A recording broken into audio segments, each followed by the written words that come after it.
right, start video. Alrighty, Yeah, not bad, right? I think this is it. And then how can I pick? Oh, yeah. I We're see. not connected yet, but the technician should be there. You can use mine, yeah, you can use mine. The only question is, do we want or need the headphones? Oh, And you don't have to because you're the only one How you connected. doing? If you got a headset, it would be great. All right, I'll put a headset in.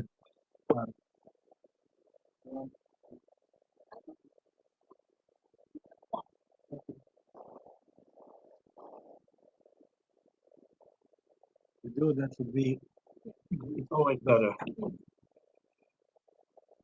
especially since you are the moderator.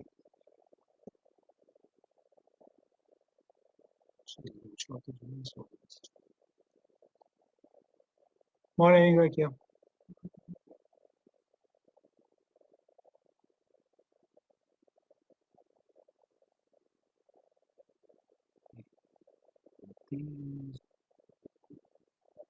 I hear you and see you just fine. I assume you're one of the presenters, yes? Yes, moderator for the press Moderator. conference. Okay, It's, I wonderful. mean, it's my boss. She's I fine. see. Yeah. Okay. So, Yes, all good on this end here. okay. Did you have the main presenter connect from DC? He's doing it from his hotel in DC. Is he connect yet? I haven't seen anybody else connect yet.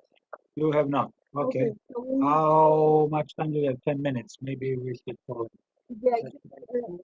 you use Kofi and Crystal. Daniel gave you the numbers. We'll try to call from this side. Let's see if there are any emails. Them. Okay.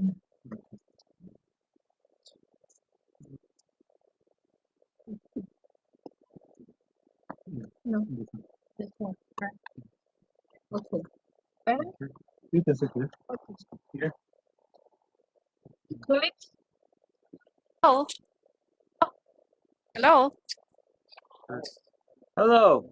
Hi. Hello. Hi. Oh, yeah. You see, you better? The sound? How's the sound? Sounds fine. Yeah? Okay, good.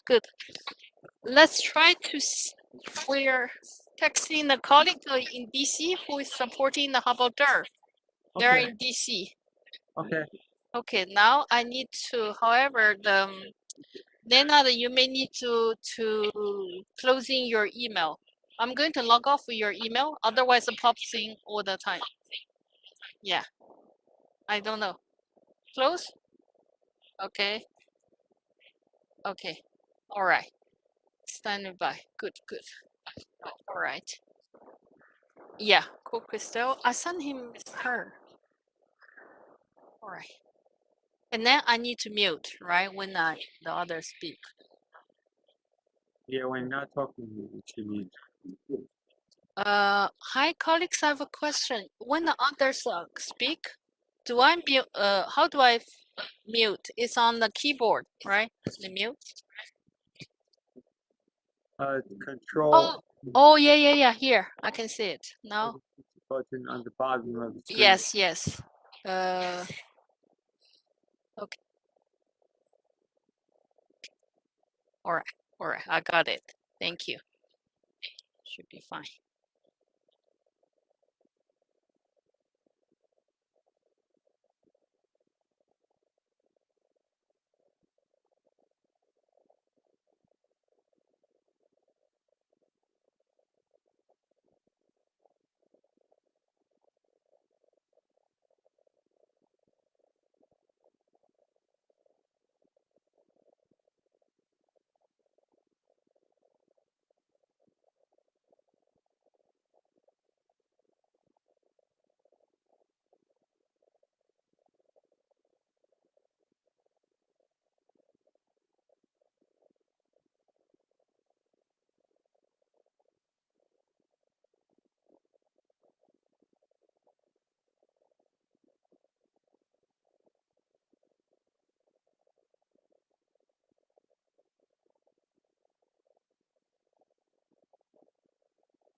Hi, Crystal. I can see you. Hi, Hi. how are you? Fine. Can you hear me well? Yes. Okay, so good. SR, where is he? He is connecting now. I reminded him Okay, good. again. Yes, because our colleagues of technician, yeah. It's yeah, waiting. We just do a little try. How was it the trip? Yeah, very good. Okay, good. Now, so he's connecting. And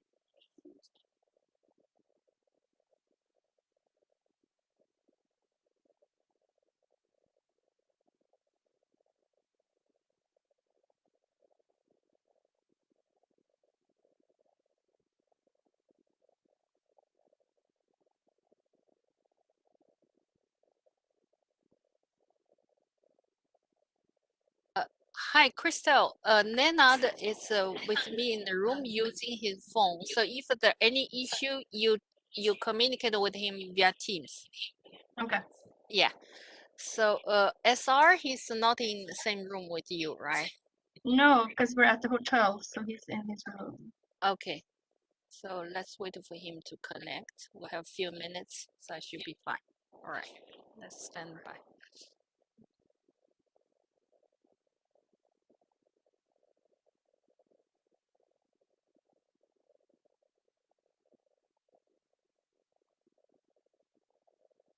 Going.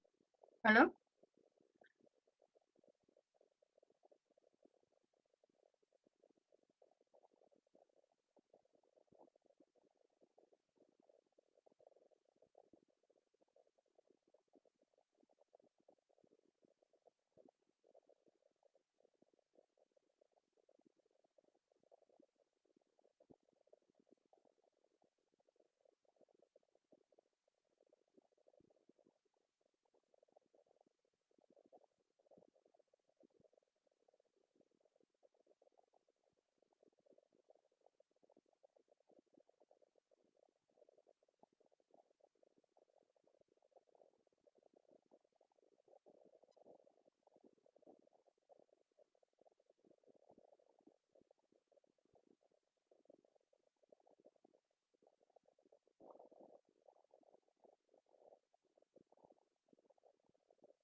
He's having some problems, Hui.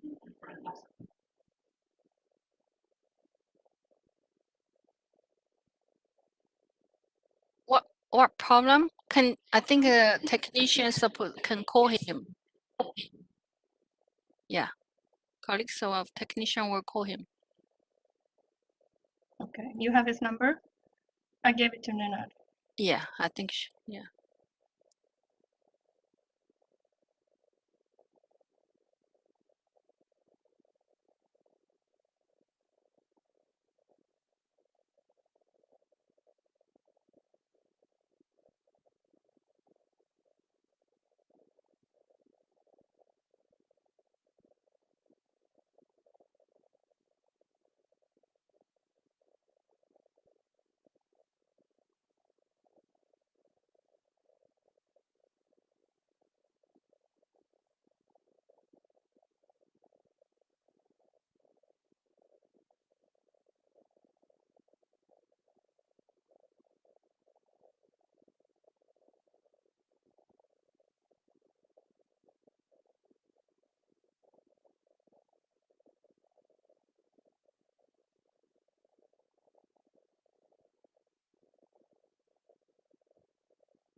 maybe tell.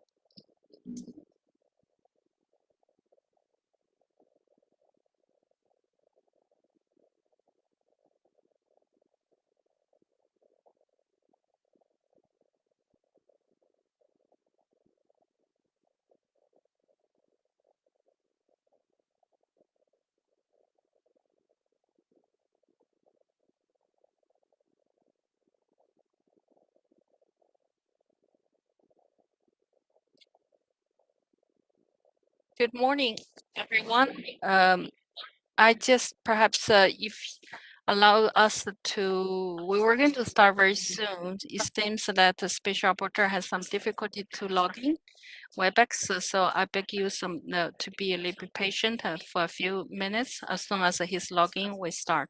Thank you. I apologize for this delay.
Good morning, everyone. I hope you can hear me. Sorry. Yeah, I'm very glad that you're with us. Welcome, Mr. Good morning, Mr. de Varennes. Finally, we're glad that you're logging and welcome. Good morning. I'm Hui from OECHR New York. Let's happy to moderate your press conference. And let me welcome you and the few words before I pass you the floor for introduction, the brief presentation and the Q&A, if that's okay for you. So, all right. So yes, good morning. Thank you very much. Good morning, everyone. Again, welcome to today's press conference by Mr. de Varennes, Special Rapporteur, UN Special Rapporteur on Minority Issues, who is visiting the US since 8th November, and he's concluding his visit today, I believe. So during the 15-day long mission, the Special Rapporteur has visited Washington, D.C., Guam, California, Texas, and Puerto Rico. I understand that they you just came back from Puerto Rico. So thank you very much to be with us today. And during the mission, Mr. de Varennes has met officials at the federal, state, and the territorial levels, representatives of civil society, and members of minorities, including the deaf community. So before I pass on the floor to Mr. de Varennes to present us the preliminary findings on this mission, answer your question, if allow me to say a few words about the rapporteur and the mandate. Mr. de Varennes is an extraordinary professor at the Faculty of Law of the University of Pretoria, adjunct professor of National University of Ireland in Galway, and Zheng Yutong, visiting professor at the Faculty of Law of the University of Hong Kong. So he was appointed UN Special Rapporteur on Minority Issues by the Human Rights Council and assumed the functions on 1st August 2017. So the mandate of the Special Rapporteur on Minority Issues was first established in the resolution of 2005 by the Commission of Human Rights. The mandate was subsequently renewed since then by the Human Rights Council in 2008, 2011, 2014, and 2017. The resolution renews the mandate under the same terms as provided by the first resolution of the Commission. So the main provisions of course the mandate include monitoring the implementation of the UN Declaration on the Rights of the Persons belonging to national or ethnic, religious, and the linguistic minorities and the other international human rights instruments for the protection of promotion of minorities. So without further ado, let me just pass on floor to Mr. de Varennes, and then we open the floor. And thank you again. Sorry for the inconvenience for this virtual conference, but we would love to have you in the UN headquarters at the real physical conference at the one point in time. Thank you very much, Mr. Varennes. Over. Thank you very much, Mrs. Huidu.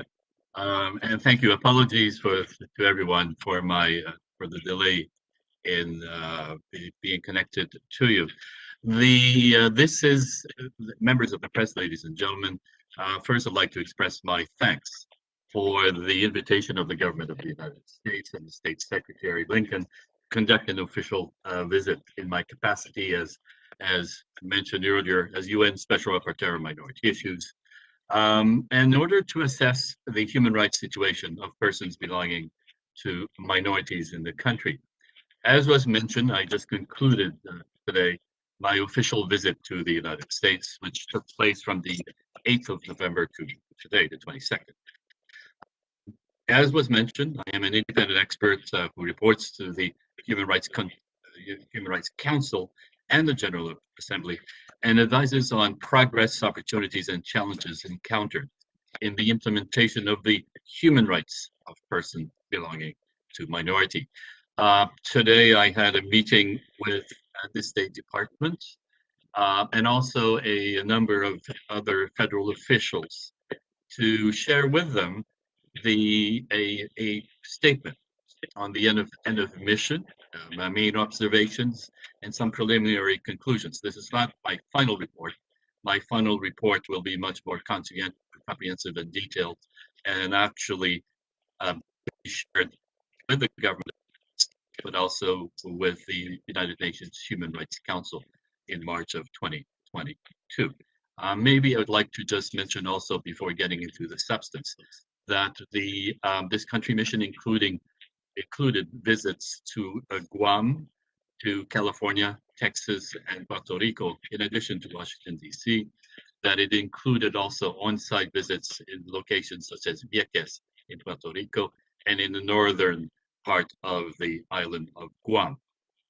The visit also involved discussions, meetings with a very large number of individuals from civil organizations, civil rights organizations, civil society organizations, federal, state, and territorial officials of the most relevant departments, and including also experts and other observers in the area of human rights. Perhaps generally, I could suggest that one of the main conclusions is that there is the need for a new deal in the United States. And by new deal, what I was referring to is for comprehensive national human rights legislation to prevent the increasing exclusion, discrimination, and also attack, hate speech and hate crimes against minorities or experienced by minorities.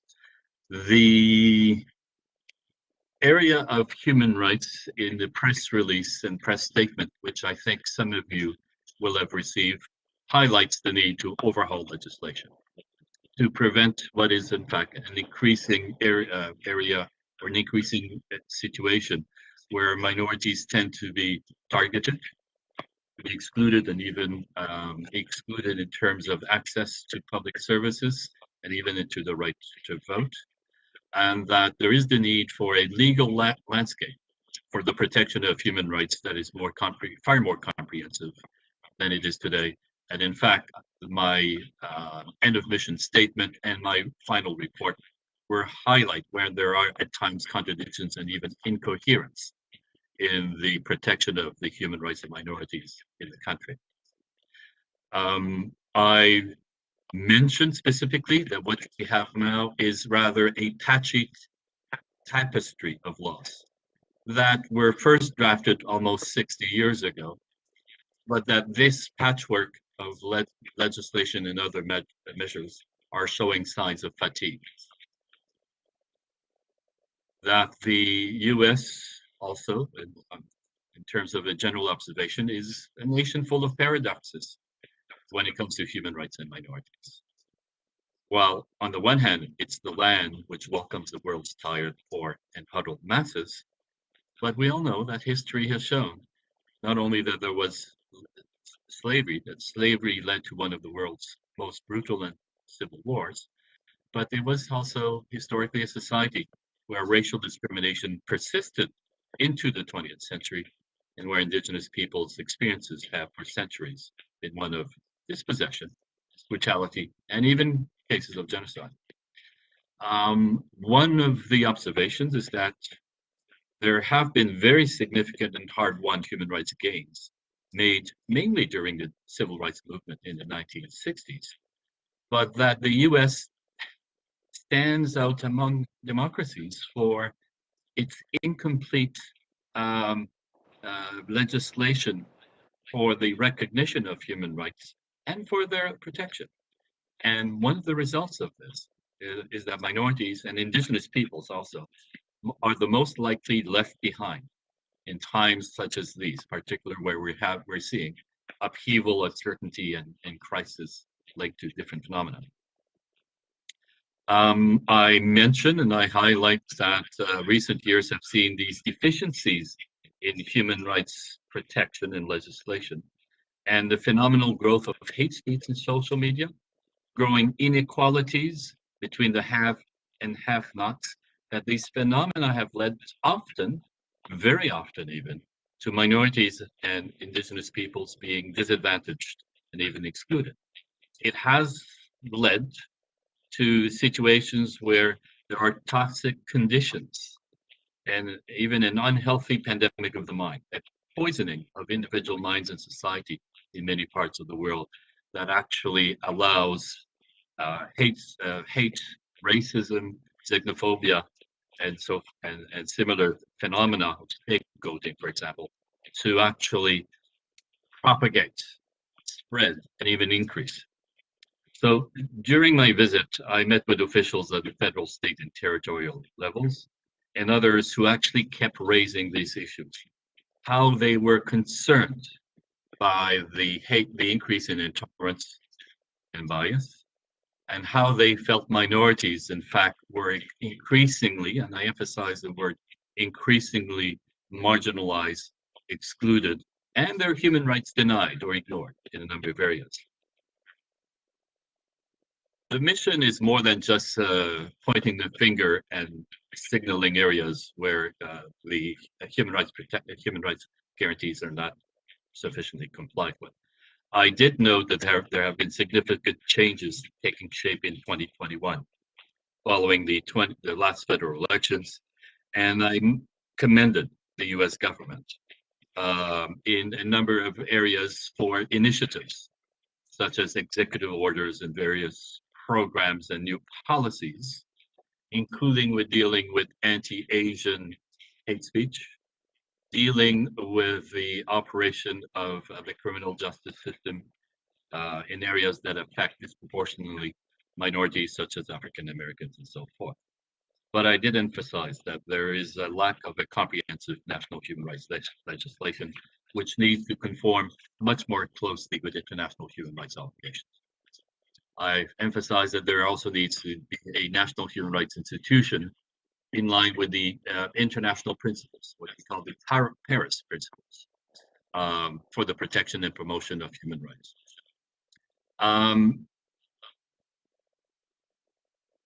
At the risk of repeating myself, the end of mission statement highlights that millions of Americans, particularly minorities, are facing growing inequality, growing discrimination, and are facing dramatic increases in hate speech and hate crimes, as well as the challenges, disproportionate challenges and threats caused by environmental degradation and growing economic health and educational disparities that lead to disproportionate segment of minorities of them behind.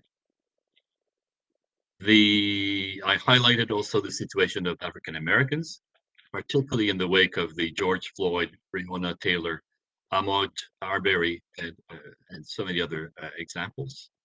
They are amongst the most marginalized minorities in the country, and by far the most likely to be denied the right to vote in federal and state elections, to be incarcerated, to be the targets of hate speech in social media, and to be disproportionately excluded in a number of other areas. I underlined also, or highlighted, the underfunding of many public schools and the disproportionate impact this is having on minority children in many parts of the country.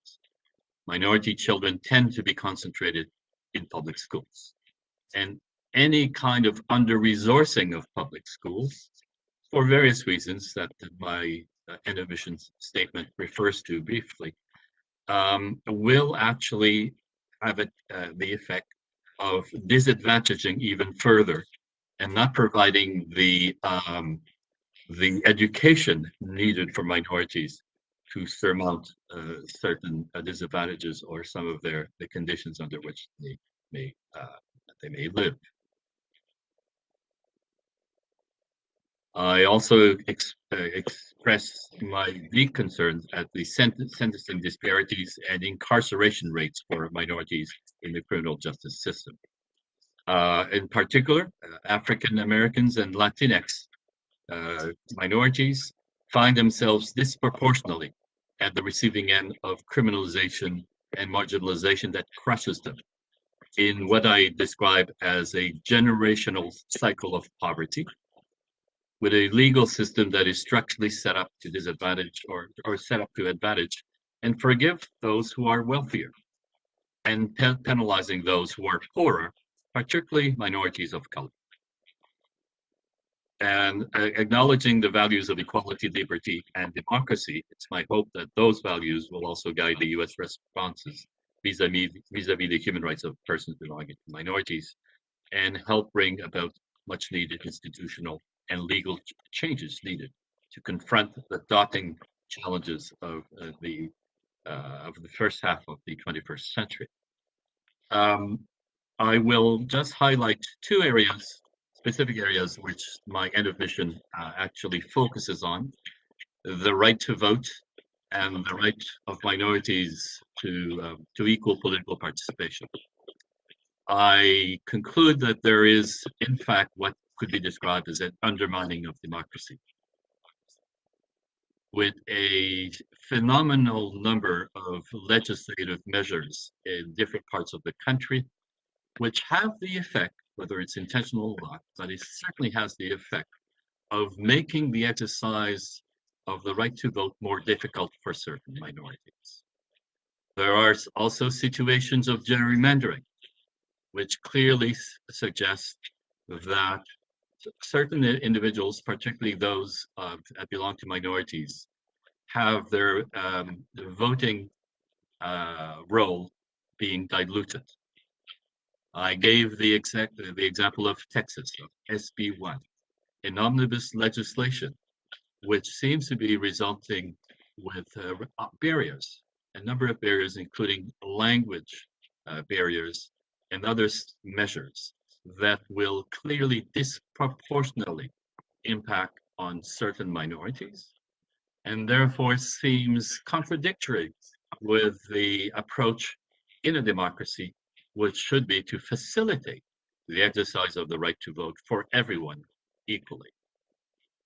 In terms of environmental injustice and discrimination, there are many situations, including in territories such as Guam and Puerto Rico, where it is members of minorities, in other words, Puerto Ricans or Chamorro indigenous communities, which seems to live to be in parts of the country which is contaminated, and where the responses of federal and other authorities to these contaminants and need to provide for itself a safe living, healthy environment, that they are treated differently, or there's a perception that the environmental dangers and health risks that they face are not treated as seriously as would be treated were they in continental United States or members of the white Anglo-Saxon majority. There are potential issues here of discrimination. The sites that some of the sites that I visited also suggest that the presence of these communities in unhealthy surroundings that are contaminated is not receiving the same degree of attention as it should by federal and other authorities. And the implication seems to be, whether it's accurate or not, that it is because they are minorities in territories that do not share the same political representation rights as statehood or in states in the U.S. that they can be discounted or their voices unheard sufficiently in the United States. I'll just mention one last comment. I believe and I hope that members of the press have also my press statement, which goes into great detail, much greater detail. But the additional point that I'd like to mention, which I think was one of the observations made and also concerns that I expressed, it seems hard to understand, looking from the outside into the United States, how you can have different levels of citizenship in the country. Citizens of overseas territories such as Puerto Rico and Guam and others do not have the right to vote in presidential elections, and there are other areas where they don't share the same type of rights, political rights, that other citizens do. Yes, there are explanations for that, and yet I think from the point of view of the treatment of all citizens of the country, that some of the differences of treatment in terms of the right to vote and political representation suggests that there might be, I have great concerns that these could be discriminatory. In addition, and this to me was an extremely surprising observation, not all Americans are citizens. The inhabitants or American Samoans are actually not considered to be citizens in the United States system, but are considered to be only, quote unquote, only nationals. They are even less entitled to certain political and civil rights than citizens of other overseas territories. So you seem to have a three-tier approach in the rights, particularly political rights and voting rights of Americans, that it once again seems anachronistic and truly inconsistent in a democracy where everyone, or there is supposed to be equal suffrage or the right to vote equally for all of those who actually should be considered citizens or nationals. This is not the case in the US. And I think it is a historical legacy which has a racial or ethnic dimension, because most of those who are nationals but not citizens, most of those who are citizens but who cannot vote in presidential elections because they live in overseas territories and other aspects of political representation, most of them, the vast majority of them, are actually members of minorities. It's not a coincidence. It is an area that needs to be looked at much more closely, consistent with international human rights standards. I shall pause here, and perhaps we can proceed if there are any questions or clarifications from the members of the press. As I said, the press statement, which I hope you have received, actually gave some data and other types of information, much more detailed, which I hope can be useful. Thank you very much. Thank you very much, Mr. de Varennes, for this very rich the presentation. Before I open the floor for question and answers, colleagues, the friends, please, before you question, you ask question, identify yourself. So, to help Mr. Varennes to answer, and if I understand correctly, Mr. Varennes is ready to answer either English or en français. So thank you very much. So now let me open the, please signal yourself either by using a hand or use the chat room. I see there's a colleague. Yeah, I think it's Ellen, or I can't see where in the press room.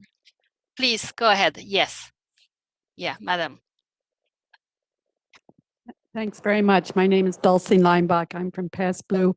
Are you going to put his face back up on the camera, or we're going to? Thanks. I just wanted to ask the special rapporteur what the reaction was from the State Department from your official visit and your findings, and what happens from here on in. And also not having seen your report or the press release, I'm just wondering why you included Guam and Puerto Rico in your official visits. Thanks. Thank you. Maybe we take another one or two questions. So unless, yeah, sir. Yeah, thank you.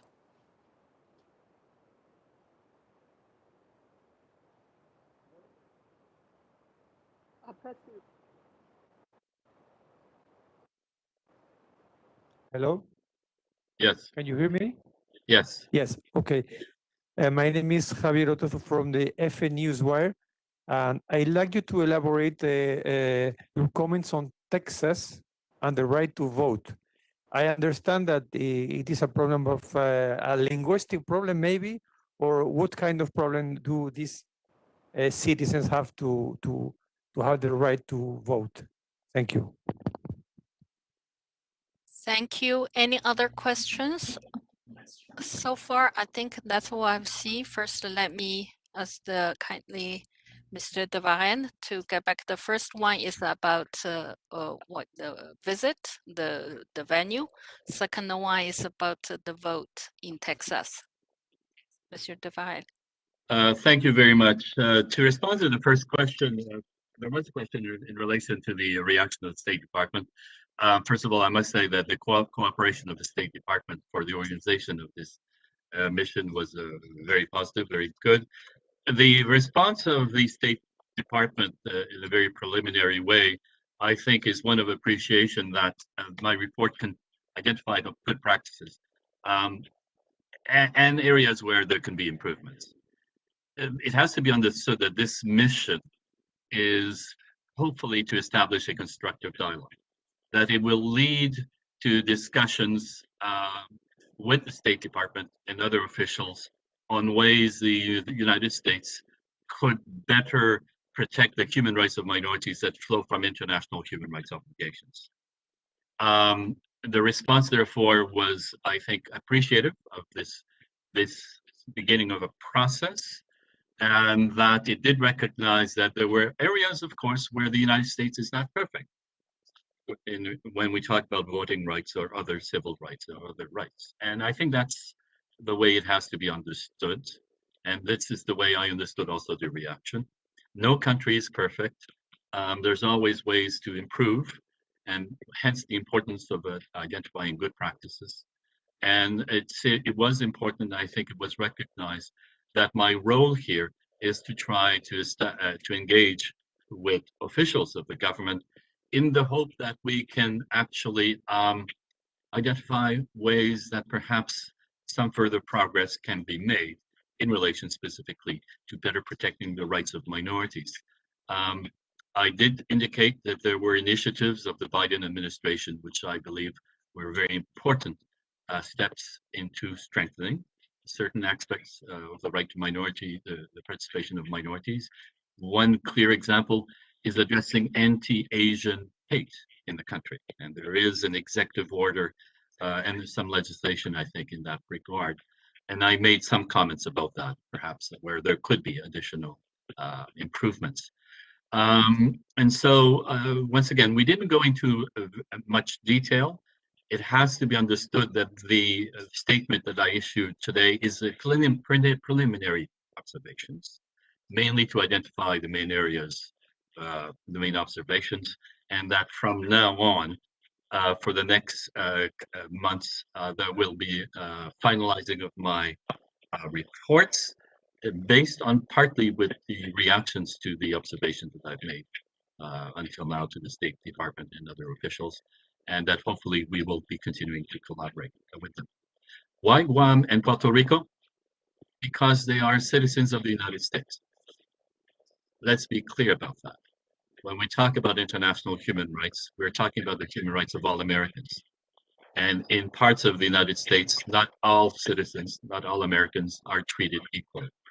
Hence the importance of considering that particular context, or the context of territories such as Guam and Puerto Rico, which are sometimes, I think, overlooked or not sufficiently focused on, because they do not have all the same rights as Continúa siendo ilegítimo. Maduro continúa en un proceso y una fase de investigación en la Corte Penal Internacional. Pero también those in territories such as. In relation to, and there, I can add further details if it would be helpful.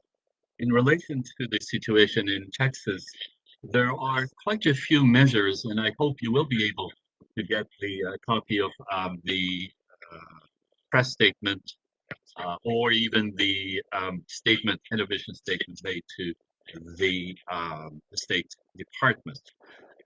There are, for example, the language barriers is one issue that has appeared in Texas.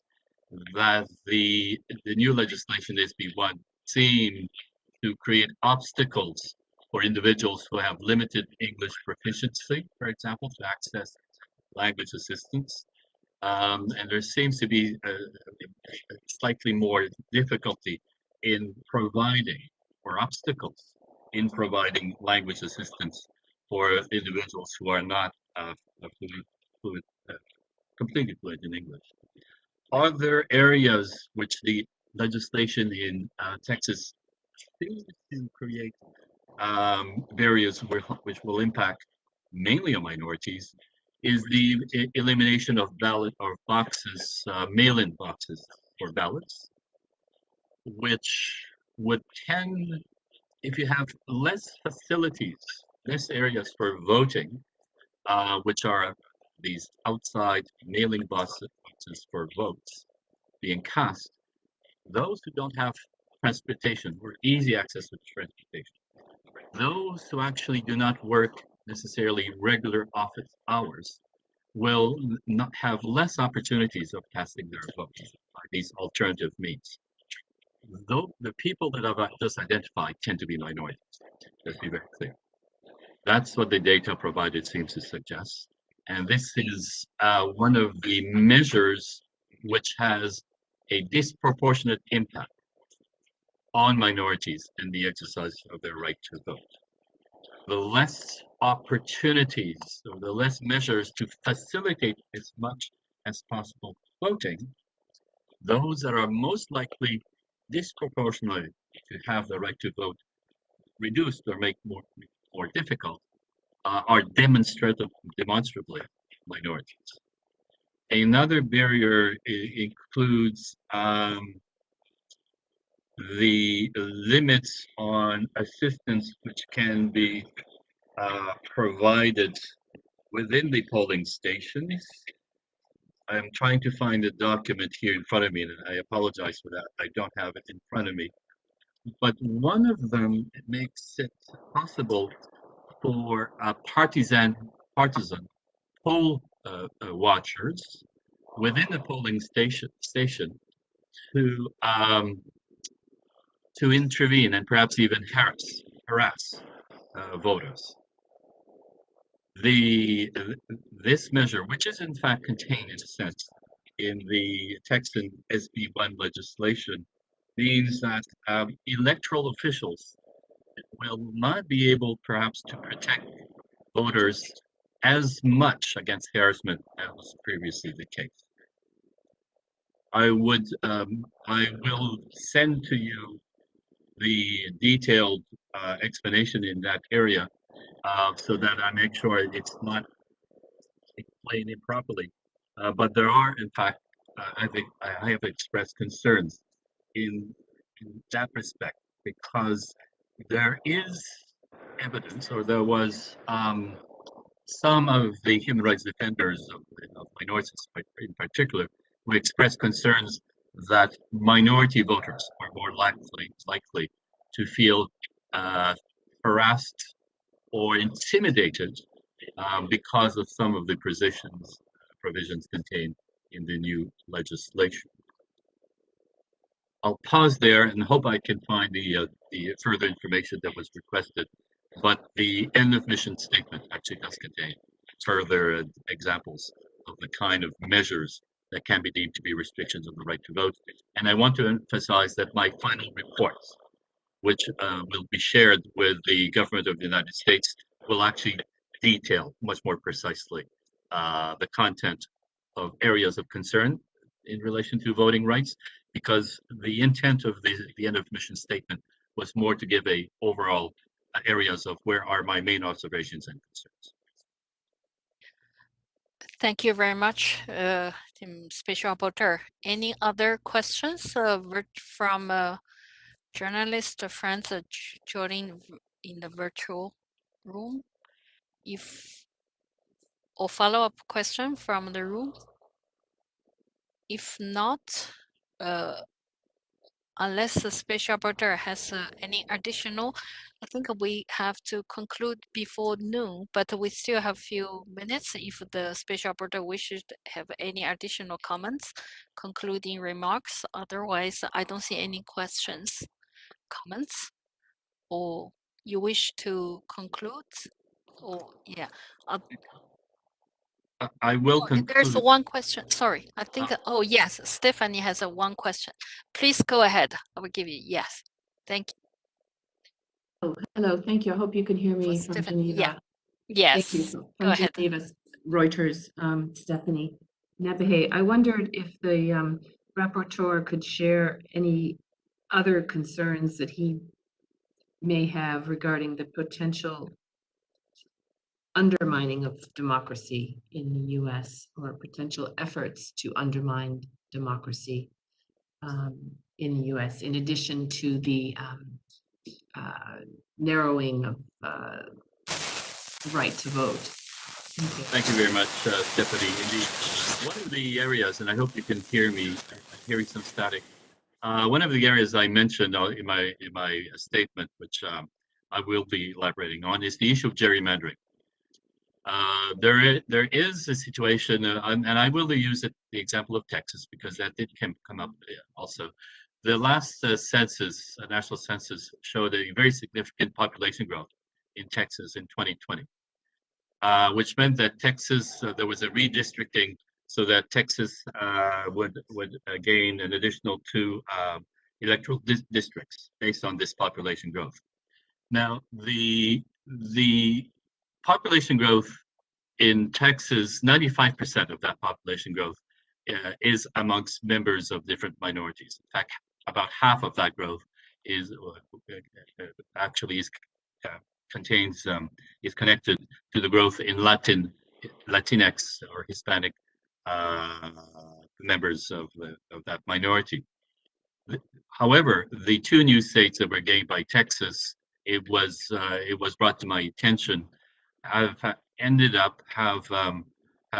been finalized with 2 districts which appears to have a white Anglo-Saxon majority. So despite the population growth being mainly amongst minority populations, we're seeing what is commonly called gerrymandering of the electoral districts, which will seem to dilute, in fact, the equal right to vote and political representation of mainly minorities in Texas. Now, this is a general observation. I will be collecting additional data as in the coming weeks and months, but this is a very concerning element, and evolution when combined with other measures that would seem to actually exclude minorities from exercising the right to vote in a way which does not fully respect the full rights of democracy of all of the population. When you have gerrymandering, which disproportionately gives weight to some segments of the population and dilutes the right to vote and be represented of others, particularly minorities. When you have barriers, which clearly, and the data is there, clearly exclude millions of Americans from being able to vote. And this includes also the exclusion of individuals who have a criminal record. If they are found guilty of felonies or even misdemeanors in a number of states, not all, but they actually cannot exercise their right to vote. They lose their right to vote. We are talking about millions of Americans in that kind of situation.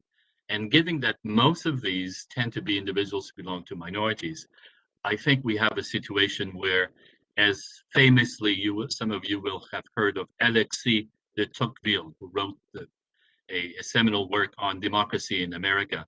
It is becoming, unfortunately, apparent that it is almost a tyranny of the majority, where minorities' right to vote is being denied in many areas, in many parts of the country, and that this cannot be a positive development. This cannot be consistent with the fundamental values of democracy, and certainly it does not seem to be consistent with the United States international human rights obligations.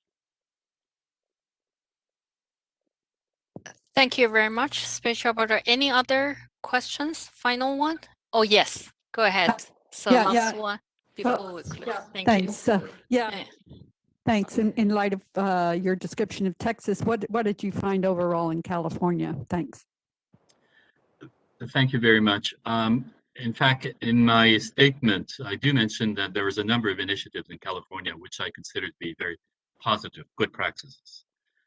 There are very much efforts, for example, to provide cultural and linguistically appropriate information and measures to facilitate the understanding of voters, of the electoral process for voters of different ethnic minority groups. If I remember correctly, there are also outreach programs to encourage and to inform minorities of their various public services that they have access to in their own languages.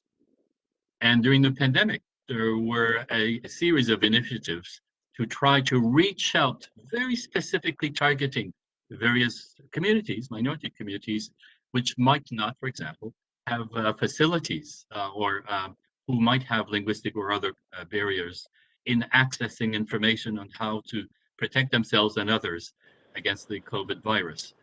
For example, I remember there have been measures to targeting the Korean, members of the Korean community, to make sure that they understood, that most of them understood as much as possible what was there to protect them, how they could access testing, how they could access appropriate, timely information in their own language.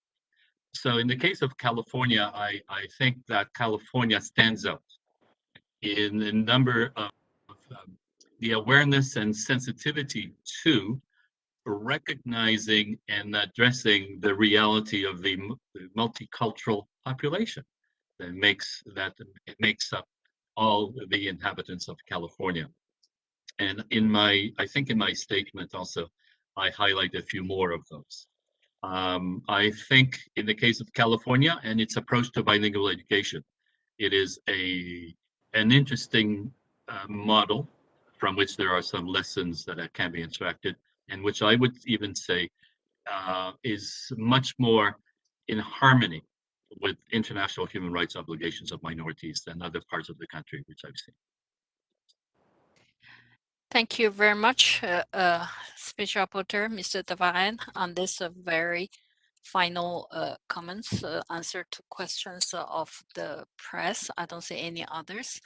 we'll have to, I think I'm afraid they evacuate the space for the spokesperson's daily briefing of the UN, but we're all looking forward to see your report, the comprehensive report, and very soon. And thank you very much. Thank you very to much. all, and I apologize for the technical and a few other difficulties we had. No problem. Thank you very much on behalf of my colleagues of the OHCHR Office of the High Commissioner for Human Rights. So we thank you very much. Thank you. Bye-bye. Oh, well, thank Bye. you. Yeah. Goodbye.